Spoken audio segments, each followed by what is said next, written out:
চুলে কিন্তু আমরা অনেকেই নারিকেল তেল ব্যবহার করে থাকি আর বাজারে কেনা প্যারাশুটের নারিকেল তেল ব্যবহার করে থাকি।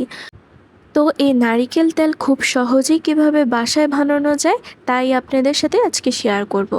আসসালামু আলাইকুম everyone, welcome back to my channel. আশা করি সবাই ভালো আছেন। আজকে আমি আপনাদের সাথে শেয়ার করব নতুন একটি রেসিপি। কীভাবে বাসায় খুব কম সময় আর খুব কম খরচেই নারিকেল তেলটা তৈরি করে নেবেন তাই একটা রেসিপি আপনাদের সাথে শেয়ার করব। আশা করি আমার সম্পূর্ণ ভিডিওটি আপনারা দেখবেন আর অবশ্যই কমেন্ট করবেন আপনাদের কাছে কেমন লেগেছে। আর এইভাবে বাসায় তৈরি করে দেখবেন, খুব সহজে কিন্তু নারিকেল তেলটা বানানো যায়। আম্মু এখানে নারিকেল তেল বানানোর প্রসেসটা চালু করে দিয়েছে। তো প্রথমে নারিকেল তেল বানানোর জন্য এখানে মোটামুটি 4 থেকে 5টি নারিকেল তেল নিয়েছে। আপনারা এর থেকে নারিকেল বেশিও নিতে পারেন। তো আম্মু এক এক করে ভেঙে নিচ্ছে আর নারিকেলগুলো কিন্তু খুব সাবধানে ভাঙবেন। আর নারিকেলের ভিতরে যে পানিটা থাকে তা কিন্তু ফালা যাবে না। এই নারিকেল পানিতেই কিন্তু প্রচুর পরিমাণে তেল থাকে, তো চেষ্টা করবেন এর পানি কিন্তু না ফেলতে। তো এক এক করে আম্মু প্রত্যেকটা নারিকেল ভেঙে নিচ্ছে আর প্রত্যেকটার পানি কিন্তু আম্মু একটা অন্য পাত্রে তুলে রেখে দিয়েছে যাতে পরবর্তীতে নারিকেলের পানিটা ব্যবহার করতে পারে। তো দেখতে পাচ্ছেন এই নারিকেলগুলো ভিতরটা কতটা ফ্রেশ, আর এই সবগুলো কিন্তু গ্রামের নারিকেল, গ্রাম থেকে আনা হয়েছিল এই নারিকেলগুলো। দেখতেই পাচ্ছেন নারিকেলগুলো কতটা ফ্রেশ, ভিতরে কিন্তু একটাও পচা নেই।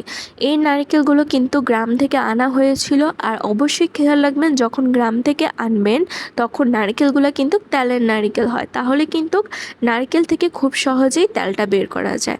তো আম্মু এখানে কোড়ানি দিয়ে নারকেলগুলো করে নিচ্ছে। আর আপনারা চাইলে এখন বাজারে গ্রেট পাওয়া যায়, নারিকেলের গ্রেট করার মেশিন, আপনারা ওটা দিয়েও গ্রেট করে নিতে পারেন। তবে নারিকেলটা খুব মিহি করে কুচি করতে হবে, তাহলে কিন্তু তেল বের করতে একটু সুবিধা হয়ে থাকে। তো আম্মু এখানে খুব সুন্দর করে একটু একটু করে নারিকেলগুলো গ্রেট করে নিচ্ছে। আর এই গ্রেট করাটা কিন্তু খুব একটা কঠিন কাজ নয়। সব সময় আমরা কিছু না কিছু এভাবে কোড়ানি দিয়ে কিছু কুড়িয়ে থাকি, যেমন নারিকেল বা গুড় পিঠা খাওয়ার টাইমে। তো এরকমভাবে আম্মু প্রত্যেকটা নারিকেল এক এক করে কোড়ানি দিয়ে নারিকেল গ্রেট করে নেবে। আপনারা চেষ্টা করবেন একটু মিহি মিহি করে গ্রেট করে নিতে। নারিকেলে কিন্তু প্রচুর পরিমাণে তেল পাওয়া যায়। এই তেলটা কিন্তু যদি আপনারা বাসায় বানিয়ে দিতে পারেন তাহলে কিন্তু চুলের জন্য বেশ উপকারী হয়, কারণ বাজারে কেমিক্যাল ব্যবহার করা হয়। তাই চেষ্টা করবেন এভাবে খুব কম সময়ে এভাবে নারিকেলের তেল বানাতে। আর হাতে যদি একটু বেশি টাইম থাকে তাহলে নারিকেলের পরিমাণটাও বেশি নিয়ে এই নারিকেল তেলটা ব্যবহার করতে পারেন। আম্মুর কিন্তু অলরেডি নারিকেল কোড়ানো হয়ে গিয়েছে, দেখতে পাচ্ছেন। আর প্রত্যেকটা নারিকেল কিন্তু খুব সুন্দরভাবে কোড়ানো হয়েছে। আপনারা কিন্তু নারিকেলের মালা দেখেই বুঝতে পারছেন। এই নারিকেল মালা কিন্তু অনেকে অনেক কাজে ব্যবহার করে থাকে। এখন কিন্তু বাচ্চাদের বিভিন্ন অ্যাসাইনমেন্টে নারিকেলের মালা দিয়ে নকশা করা হয় বা কারুকাজ করা হয়, চাইলে এর জন্য রাখতে পারেন। বা অনেকে নারিকেলের মালা দিয়ে বিভিন্ন ডালের তোলার জন্য ডালের মালা বা ভাত নেওয়ার জন্য ভাতের জিনিস ব্যবহার করা হয়। এ হচ্ছে আমার নারকেল কোড়ানো সবগুলো নারকেল একটি পাতিল ভরে গেছে।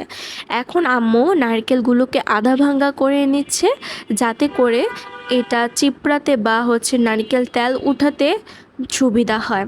তো এভাবে আপনারা চাইলে ব্লেন্ডারে ব্লেন্ড করে নিতে পারেন, তাহলে কিন্তু আরও খুব কম সময় লাগবে। তা আম্মু ব্লেন্ডারে আর করেনি, এভাবে হাতে বেটে নিচ্ছে, তাহলে কিন্তু নারকেলগুলো খুব সুন্দরভাবে আধা ভাঙ্গা হয়ে যাবে আর প্রত্যেকটা কিন্তু খুব সমানভাবে হয়ে থাকবে। তো আম্মু কিন্তু এভাবে সবগুলো নিয়ে নিচ্ছে আর যে পানিটা ছিল সে পানিটার ভিতরে নারকেল বাটাটা দিয়ে দিচ্ছে। আপনারা চেষ্টা করবেন এই নারকেলের তেল উঠানোর টাইমে নারকেল পানিটা না ফালাতে। এই নারকেলের পানি আর নারকেল থেকে প্রচুর পরিমাণে তেল আসবে। তো এইভাবে আম্মু প্রত্যেকবার একটু একটু করে নারকেলগুলো বেটে নিচ্ছে আর এই তেলের পানিতে নারকেলগুলো দিয়ে দেবে। বাসায় বানানো এই নারিকেল তেলের উপকারিতা কিন্তু আশ্চর্যজনক। এই নারিকেল তেল কিন্তু বয়সে ছাপ কমায়, আর নারিকেল তেল ব্যবহারে কিন্তু চুলের পুষ্টিগুণও প্রচুর পরিমাণে রয়েছে। চুলকে ঘন করতে সাহায্য করে আর সিল্কিও করতে সাহায্য করে।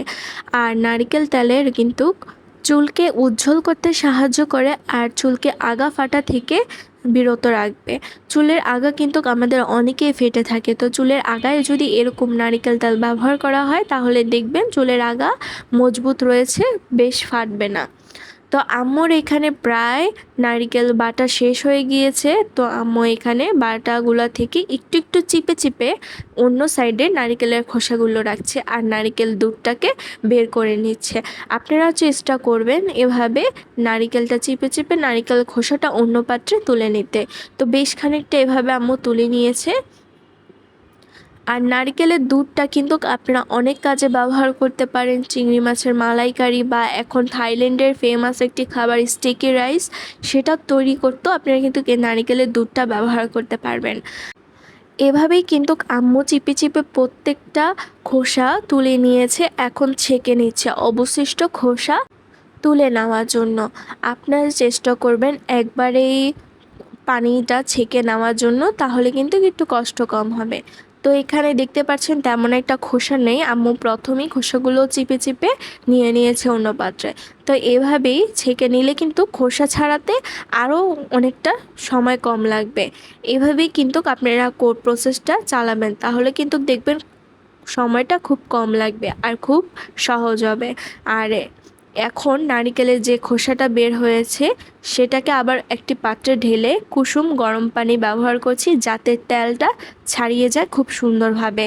যদি খোসার গায়ে তেল থাকে তাহলে এই গরম পানির কারণে তেলটা বেরিয়ে যাবে। তো এভাবে আম্মু ভালোভাবে মিক্স করে নিচ্ছে। আপনারাও কিন্তু এভাবে মিক্স করে তারপর খোসাটাকে আবার নারিকেলের দুধটা বের করে নেবেন। এই যে দেখতে পাচ্ছেন আমার প্রথম পর্যায়ে নারিকেলের দুধটা, এই দুধটা কিন্তু চুলার উপরে বসিয়ে দিলে আস্তে আস্তে জাল হয়ে দিলেই কিন্তু হয়ে যাবে।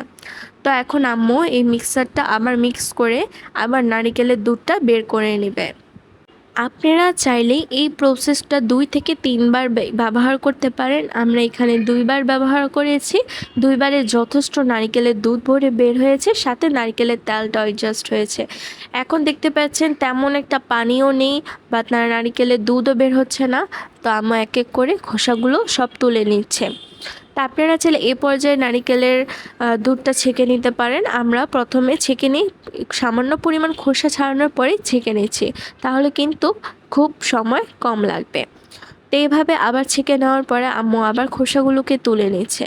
আর 2টা পর্যায়ে শেষ হওয়ার পরে দেখতে পাচ্ছেন নারিকেলের দুধটা কী পরিমাণে বেড়ে গেছে। আপনারা চাইলে এখান থেকে কিছুটা পরিমাণ তুলে রাখতে পারেন, যে কোনো রেসিপি ব্যবহারে আপনাদের সাহায্য লাগবে। এখন চুলার উপরে বসিয়ে মিডিয়াম টু হাই হিটে বলক ওঠা পর্যন্ত অপেক্ষা করব। বলকটা যখন উঠে আসবে তখন কিন্তু চুলার আঁচ মিডিয়াম টু লোতে রেখে রান্নাটা করতে হবে, তা না হলে কিন্তু নিচে দিয়ে লেগে যেতে পারে। আর কিছুক্ষণ পর পর চেষ্টা করবেন নাড়তে, তাহলে কিন্তু নিচে দিয়ে আর লাগবে না আর খুব সুন্দরভাবে তেলটা উঠে আসবে। এভাবেই কিন্তু নারিকেলের তেলটা বাসায় বানানো যায়। এভাবে কিন্তু আস্তে আস্তে জাল দিলে নারকেল তেলটা বের হয়ে আসবে। এখন আমি এটাকে খুব ভালোভাবে নাড়াচাড়া দিয়ে নিচ্ছি, যাতে করে বলকটা আর উপরে না উঠে আসে। এখন এটাকে রান্না করে নিব। এখন অনেকটা রান্না হয়ে গেছে, যাতে উপরে সর না পড়ে দেখবেন, চেষ্টা করবেন যাতে এটা এভাবেই থাকে। এইভাবে কিছুক্ষণ পর পরে নাড়তে হবে আর অবশ্যই খেয়াল রাখতে হবে যাতে নিচে লেগে না যায়। অনেকক্ষণ জাল দেওয়ার পর দেখতে পারবেন এরকম একটা তেল উপরে উঠে এসেছে। আর এগুলোই হচ্ছে কিন্তু নারিকেলের তেল। এটা কিন্তু 1 থেকে 2 ঘন্টা জাল দেওয়ার পরেই নারিকেল তেলটা বের হয়ে আসবে। আর এই পর্যায়ে চুলা থেকে নামিয়ে নেবেন। এখন আমি তেলটা একটু একটু করে তুলে নিব, যাতে নিচের এই জিনিসটা উঠে না আসে।